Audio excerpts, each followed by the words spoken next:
welcome to Alpha Militaria TV. Thanks very much for tuning in once again. My name is Richard Saunders. Now I'm going to start, as I always do, by thanking everyone who has subscribed to the channel already. We genuinely do appreciate it. And invite anyone who's found us for the first time to hit the like button and the subscribe button as well. It will really help us out. And if you'd like to support the channel in another couple of ways, you can click on the links below to our newly launched online shop, and also to some products that are available through Amazon that I use on a regular basis.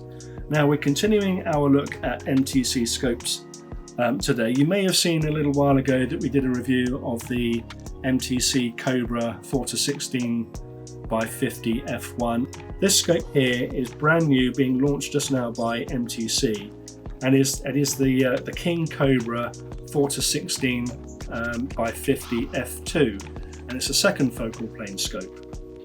Now it has some quite neat style touches to it. There's a bronze MTC emblem on both sides at the rear of the scope. There's also a bronze ring at the front here as well, and they set the scope off nicely, but fundamentally, this is a really solid, good performing scope.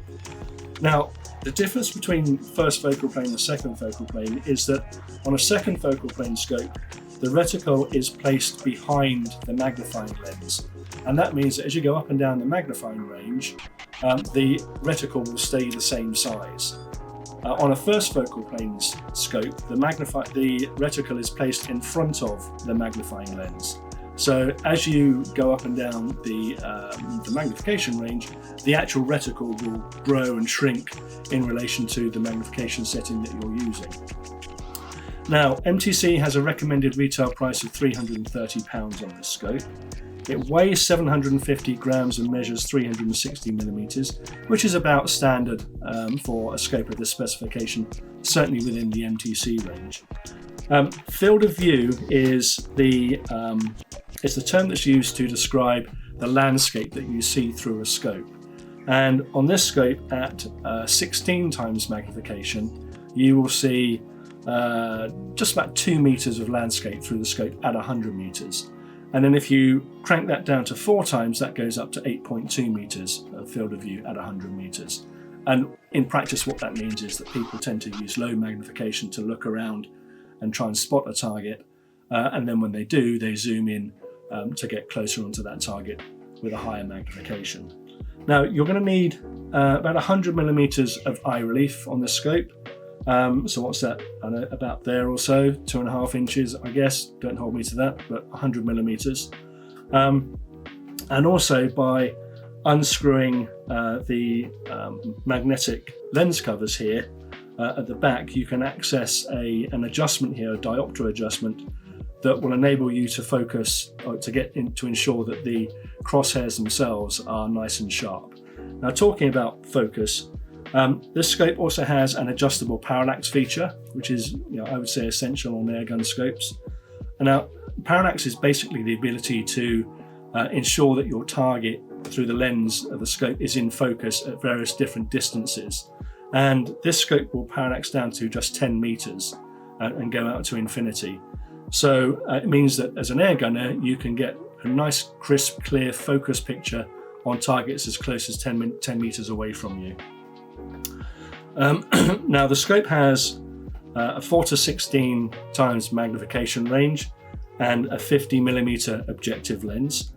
It's based on a 30 millimeter tube as well, and that combination of the big objective lens and the 30 millimeter tube, and the fact that the lenses have a coating on them that's designed to optimize light transference from outside through the scope to your eye, means that you can use this scope in very low light conditions, especially if you turn the magnification down.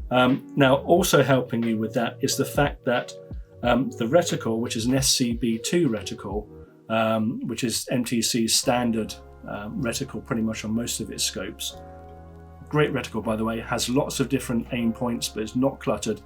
And I like the fact that the lines are really, really fine, so you don't block out your target with the lines on the reticle itself. Anyway, that reticle is illuminated. You have 6 different levels of illumination in red, and again, that's achieved by a dial on the left-hand side, which we'll show you in a minute.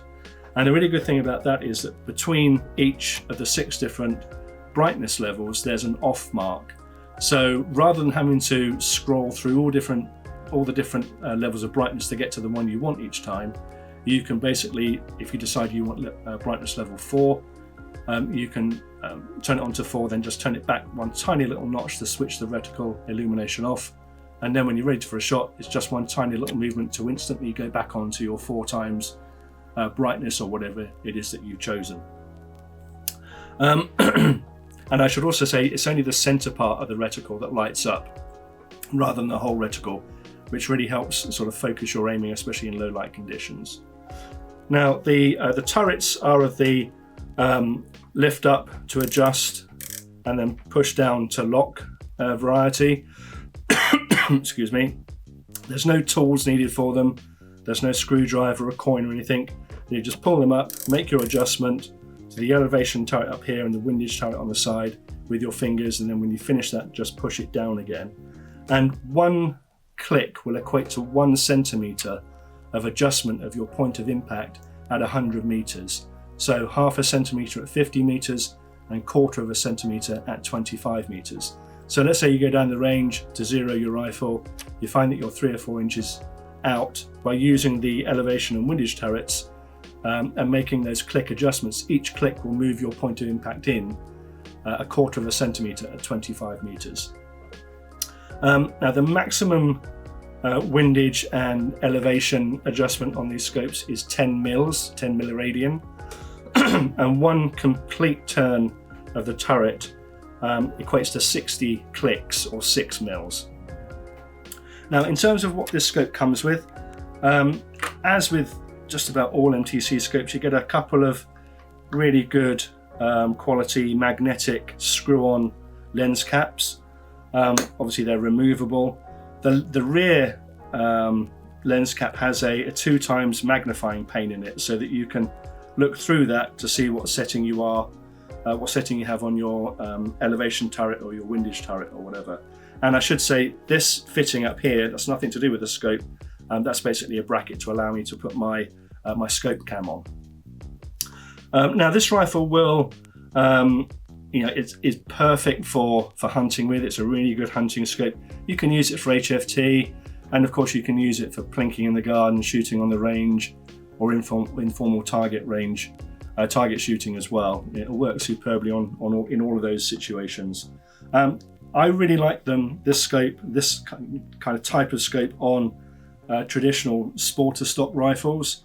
This is a Daystate Wolverine R, but you can absolutely fit this onto bullpups and onto semi-bullpups and tactical rifles as well. So I think that's everything on the scope. What we'll do is now we'll zoom in on some of the features in close-up, and then I'll put the scope cam on the rifle, take it down to one of my permissions, and try and show you some footage through the scope. So I'll pop down to one of my permissions to show you what the King Cobra 4-16 by 50 f2 is like through a scope cam. Now what I would say is that these scope cams are great, but they do result in a kind of a compromise in terms of the quality of image that you get through the scope cam. So while it will give you a good idea what the image is like through the scope, it's not as good as it is in real life, but at least it will give you an idea anyway. Now that target is set at 30 meters, and that's on 4 times magnification, and I'm going to apologize now for any wibbly wobbliness as I move this around. to try and keep it as steady as I can, but that's zooming up now. That's 7 times, that's 10 times, and that's the full 16 times. And then if I adjust the parallax, that gives you an idea of how that parallax comes in at a relatively short distance. Now I'm going to zoom out to a few further away things, adjust the parallax again. Now that telegraph pole is, I should think, probably 400 meters away, maybe even a little bit further than that. And those trees behind are certainly closer to 500 meters, but as you can see, the colors are really clear and there's no distortion anywhere. And Parallax works really well. Let me just zoom through the magnification range here. So again, sort of 400-500 meters. Yeah, nice and clear. Right, well, let me show you the Illuminated Reticle as well.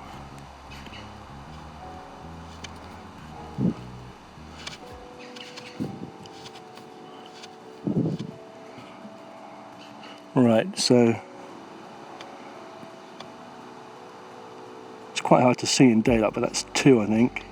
That's 3. Just starting to see it now. That's 4.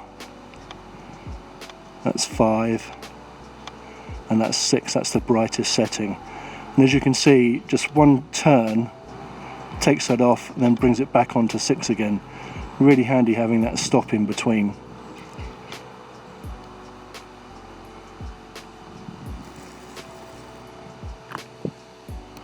Now that fence post is probably about 12 meters away, and that's on 4 times. Let's zoom that up to 16 times and adjust the parallax. Wow. Well, that's about,